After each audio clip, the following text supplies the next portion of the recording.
Assalamualaikum warahmatullahi wabarakatuh. Ketemu lagi dengan saya, Herman Jambek. Kali ini saya akan membahas tentang aturan itu sama dengan menciptakan monster dalam diri. Aturan itu sama dengan menciptakan monster dalam diri. Tapi sebelumnya, seperti biasa, yuk mari kita ngopi. Ngobrol perihal iman, ngobrol perihal Islam.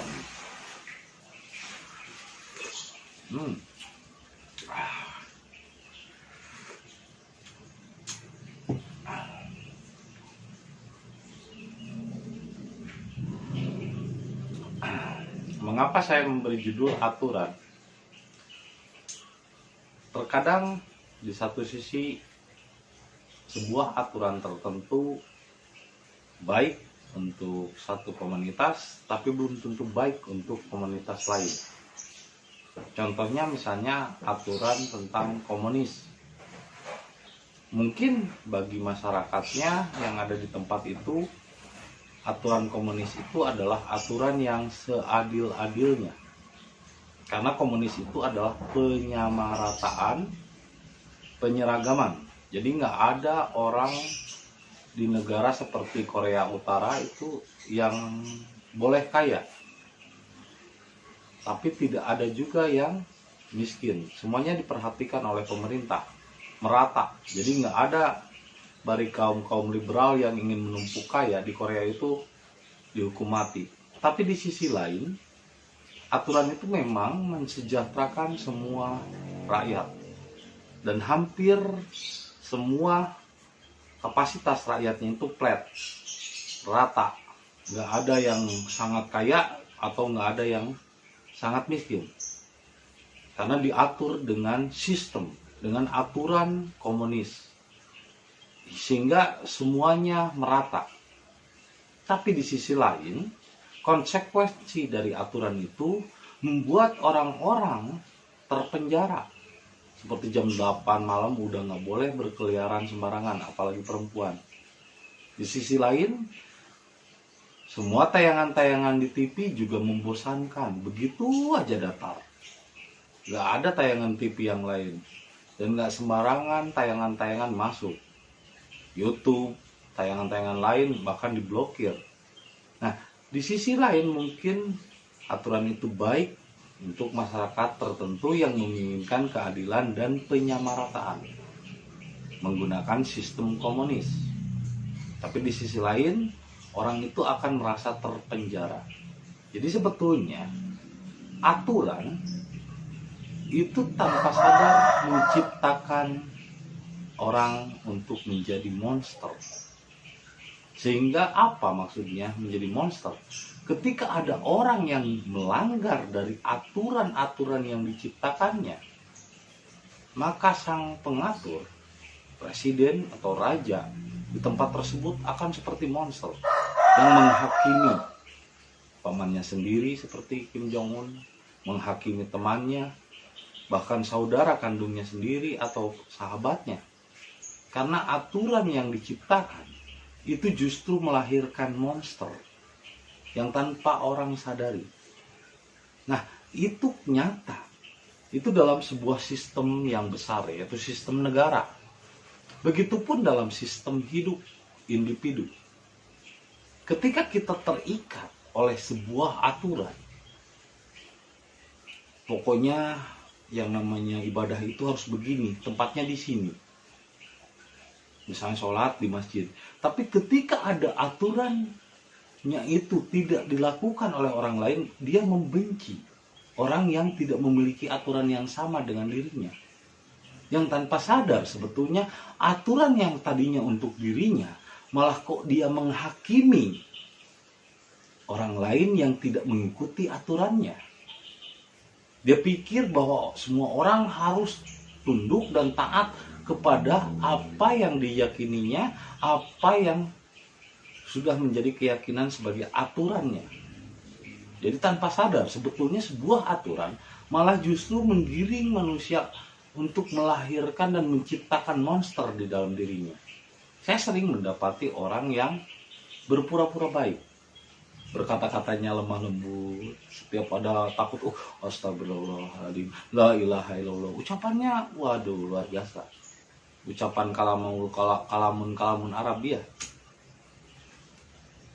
Tapi ketika dia terdesak, ada satu zona yang tersentuh di dalam ranah jiwanya, di dalam kesadaran monsternya itu, tersentuh wilayahnya oleh kita, dia akan beringas, bahkan sampai tidak sadarkan diri. Nah, ini perumpamaan secara individu. Itu tadi perumpamaan secara negara, secara yang besar global. Pemimpin yang menciptakan aturan komunis hidupnya seperti monster, beringas, bahkan orang menyebutnya psikopat, orang gila. Tapi begitupun di dalam setiap diri, ketika kita menganggap bahwa apa yang kita yakini, aturan yang kita yakini itu paling benar, maka ketika ada orang lain yang tidak selaras dengan aturan-aturan yang kita yakini, maka kita dengan serta-merta tanpa sadar membenci orang yang tidak memiliki aturan yang sesuai dengan aturan kita. Kenapa jadi begitu? Kenapa aturan malah membuat kita menjadi benci? Nah, inilah perbedaannya Rabbani dengan aturan yang diciptakan, aturan yang diyakini paling benar, sehingga ketika ada orang lain yang tidak sesuai dengan aturannya, dia membencinya, menghakiminya. Ya sebetulnya sama sih seperti Kim Jong Un. Ketika dia membuat aturan harus begini, harus begitu, ketika ada yang melanggar, dihukum mati. Nah begitupun dalam agama. Ketika orang menganggap aturan agamanya paling benar, ketika ada orang lain yang tidak mengikuti aturannya, maka dia membenci dan mencap kafir. Ini tanpa sadar, aturan justru menciptakan monster di dalam dirinya. Karena dia terlalu taat kepada aturan, maka dia malah menjadi membenci kepada orang lain yang tidak memiliki aturan yang sama dengan dirinya. Semuanya harus seragam. Ini sama saja dengan komunis. Ini sama saja dengan Kim Jong Un. Dipikirnya bahwa semua manusia harus memiliki aturan yang sama agar selamat. Padahal aturan itu dulunya diciptakan juga untuk bangsa yang keras kepala. Dan aturan itu hanya diperuntukkan untuk binatang, untuk domba. Karena domba itu bodoh. Sehingga dia perlu digiring, perlu diatur. Toh diatur saja, terkadang dia sering menerobos rumput tetangganya, sering menerobos ke kebun lain. Itu dengan adanya aturan saja, orang sering menerobos. Dengan ada aturan agama saja, orang sering melanggar. Apalagi tidak diatur. Tapi tidak untuk manusia. Karena yang disebut manusia adalah Rabbani, yang mampu mengatur dirinya sendiri, yang mampu mendisiplinkan dirinya sendiri tanpa didisiplinkan oleh orang lain. Karena nafsu itu sesuatu yang sangat halus, yang tidak bisa ditekan oleh aturan yang menurut kita baik. Justru apa yang menurut Anda baik belum tentu baik bagi orang lain, belum tentu baik juga bagi Tuhan. Makanya kenapa ketika Musa berguru kepada Khidir, Khidir selalu bilang, apa yang kamu miliki, yang kamu yakini sebagai sebuah aturan yang benar, belum tentu itu aturan yang benar menurutku, kata Khidir. Makanya ketika Musa berguru kepada Khidir, Musa terheran-heran. Karena Khidir memiliki jalan dan aturannya sendiri. Akhirnya sampai Musa merasa muak dan terus bertanya, ini kenapa kamu melakukan itu? Itu tandanya kamu masih terikat oleh aturan norma yang dianggap benar menurut masyarakat, menurut umum. Sedangkan saya, kata Khidir, adalah mengikuti aturan yang mengikuti rasa saya sendiri, tidak mengikuti aturan yang ditetapkan oleh umum. Sehingga aturan-aturan yang sekarang ini menjadi sesuatu standar yang harus mengikuti umum. Seperti yang pernah saya bilang, apalah artinya ikan kalau ikan itu hanya berenang mengikuti arus? Apalah artinya hidup Anda jika Anda mengikuti aturan umum yang sudah ada? Tapi bukan berarti Anda tidak punya aturan. Tapi Anda harus memiliki aturan sendiri. Itulah Rabbani. Rabbani bukan berarti tidak beraturan. Justru Rabbani sangat lebih teratur. Karena dia bukan lagi diatur oleh aturan yang dibuat oleh manusia. Tapi diatur oleh Tuhan itu sendiri.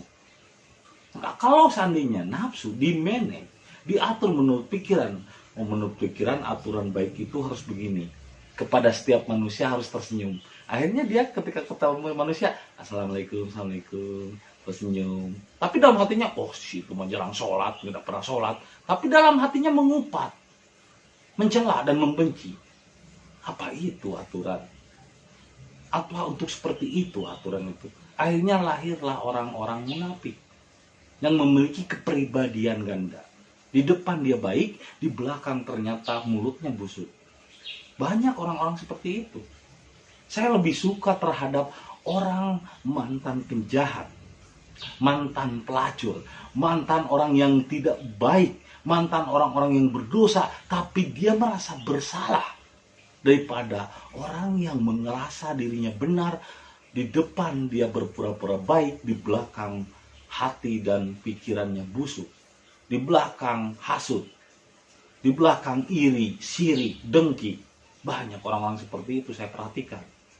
Ini karena apa? Karena dia terikat oleh aturan yang menurut dia benar. Aturan yang menurut kebiasaannya. Sehingga ketika ada orang lain yang tidak sesuai dengan aturannya, maka dia membenci, menganggap kafir, menganggap murtad. Ini sama halnya dengan komunis atau Kim Jong-un. Yang dia pikir semua harus rata, harus sama, harus seragam. Tidak boleh ada yang berbeda. Padahal aturan yang sesungguhnya dari Tuhan adalah berbeda. Karena perbedaan itu adalah rahmat. Rahmatan lil alamin. Contohnya, kalau kita mau menanam cabai, aturan untuk mengurus cabai dengan aturan untuk mengurus tomat itu berbeda.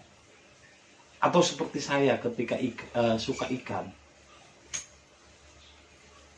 Makan untuk ikan sana dengan makan untuk ikan arwana itu beda. Begitupun makan untuk koi dan makan untuk misalnya ikan-ikan lain. Setiap ikan memiliki habitat yang berbeda, makannya juga berbeda. Karakternya juga berbeda. Maka makanannya pun tidak sama. Aturan yang diberikan kepadanya pun tidak sama. Contohnya lovebird, saya kasih makan. Berbeda dengan makanan buat burung perkutut atau burung kutilang. Jelas makanannya pun berbeda, aturannya pun beda. Artinya, aturan itu tidak selalu harus sama. Karena aturan bagi seseorang tidak sama dengan aturan bagi orang lain. Aturan untuk tomat tidak sama dengan aturan dan takaran untuk cabai. Makanya ketika Anda berpikir semua manusia harus mengikuti aturan yang sama, tanpa sadar sebetulnya Anda telah menciptakan monster kemarahan di dalam diri Anda sendiri. Karena nafsu diatur oleh pikiran, menurut tata cara pikiran yang benar itu begini, dan semua harus seragam, tanpa sadar sebetulnya Anda sedang memenjarakan nafsu, bukan mengendalikan nafsu. Karena manusia tidak ada yang bisa mengendalikan nafsu kecuali Allah itu sendiri. Maka nafsu salah ketika diatur oleh aturan yang menurut kita benar, yang menurut kebiasaan kita. Nafsu itu harusnya diserahkan kepada Allah. Makanya disebut Islam, berserah diri. Bukan nafsu itu diatur. Ngopi dulu. Kalau nafsu diatur, dikendalikan oleh pikiran itu sendiri, itu kebodohan. Karena pikiran itu sendiri adalah nafsu.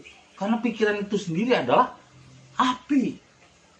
Ini sama saja memadamkan kebakaran dengan bensin. Itu adalah senyawa katalisator yang satu ikatan.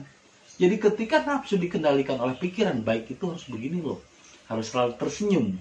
Tapi hati mencela. Senyum, gimana kabarnya? Tapi dalam hati, oh dia mah gak pernah sholat, tidak satu jamaah dengan kita. orang kafir itu. Mulut berbicara manis, muka terlihat baik-baik, tapi di dalam dirinya penuh dengan kebencian. Itu yang adalah monster yang diam-diam di penjara. Suatu saat monster itu akan meledak seperti bom waktu, tinggal menunggu waktu. Ketika ada orang yang membuka selnya, maka dia akan melahap dirinya sendiri. Karena di dalam diri kita ada dua naga atau dua serigala, serigala hitam dan serigala putih. Lalu serigala mana yang akan menang? Yaitu serigala yang sering kita beri makan. Ketika kita membuat aturan yang baik itu begini, yang baik itu harus begitu, tanpa sadar sebetulnya kita memberi makan serigala hitam. Kita menganggap aturan paling benar itu kita memberi makan serigala hitam. Tapi dia belum beraksi karena ditekan oleh pikiran baik itu harus begini dan baik itu harus begitu. Itu tidak natural. Itu namanya berpura-pura. Itu namanya bohong kepada dirinya sendiri. Banyak orang yang berpura-pura baik, lemah lembut, tapi ternyata dia lebih ganas ketika ranah nafsunya disentuh. Dia lebih ganas dari orang yang banyak bicara. Makanya orang yang banyak diam itu kadang lebih sadis daripada orang yang banyak bicara. Kenapa? Dia menyimpan monster dengan akal pikirannya. Dia menekan nafsu. Nafsu kalau ditekan seperti air, bukan menurun, malah membeledak. Malah dia suatu saat akan menyerang balik. Nah, tapi kalau diserahkan kepada Allah itu beda. Jadi nafsu bukan diatur, tapi diserahkan kepada Allah. Itulah namanya Islam. Jadi Islam itu bukan mengatur nafsu, tapi menyerahkan nafsu kepada Allah dengan cara berserah diri. Biarkan Allah yang mengatur nafsu, karena manusia tidak ada daya dan upaya, apalagi mengatur nafsu. Satu-satunya makhluk yang memang tidak akan tunduk kepada manusia adalah nafsu, atau iblis, atau setan. Kan dari awal juga ketika sebelum diciptakan Adam atau ruhani, nafsu itu malah mempengaruhi hati untuk tidak tunduk, untuk tidak sujud. Sehingga dari mana, sejak kapan nafsu bisa dikendalikan dengan aturan menurut pikiran yang benar? Ketika Anda menganggap nafsu bisa dikendalikan oleh aturan yang menurut kebiasaan Anda dan pikiran Anda benar, tanpa sadar Anda sedang menciptakan monster di dalam diri Anda. Hati-hati, suatu saat monster itu akan meledak dan Anda tidak akan sadarkan diri ketika nafsu itu bangkit. Anda sedang memelihara monster, bukan bukan mengendalikannya, tapi malah Anda membuatnya terpenjara, tersiksa, dan suatu saat dia akan ngamuk. Tapi kalau diserahkan monsternya itu kepada Tuhan, diserahkan nafsunya itu kepada Allah, bukan karena aturan agama, aturan negara dan lain sebagainya, maka muncullah kesadaran diri. Tidak karena aturan yang diciptakan oleh manusia, tapi dia mampu mengatur dirinya sendiri. Itulah Rabban. Jadi barang siapa yang masih meyakini aturan menurut kebiasaan dan menurut standar umum benar, tanpa sadar sebenarnya dia sedang menciptakan dan menunggu monster itu bangkit. Untuk itu serahkan nafsu kepada Allah. Jangan dikendalikan menurut kebiasaan dan aturan yang menurut Anda benar. Belum tentu. Aturan justru malah membuat atau menciptakan monster itu sendiri di dalam diri Anda. Dan maka saksikanlah, ini nyata, bukan ilmu hayalan atau ilmu katanya. Karena saya sudah melihat banyak bukti orang yang berpura-pura baik sebetulnya adalah orang yang sangat jahat. Hanya karena dia menekan nafsunya itu dengan aturan yang menurut dia baik. Jadi baik belum tentu benar. Ketika baiknya itu masih mengikuti standar umum dan masih mengikuti aturan umum, maka jadilah Rabbani. Terima kasih. atas kesetiaannya menonton video saya. Semoga bermanfaat dan menjadi inspirasi juga hidayah bagi kita semua. Dan saksikan video-video berikutnya. Terima kasih atas kesetiaannya. Assalamualaikum warahmatullahi wabarakatuh. Salam satu jiwa.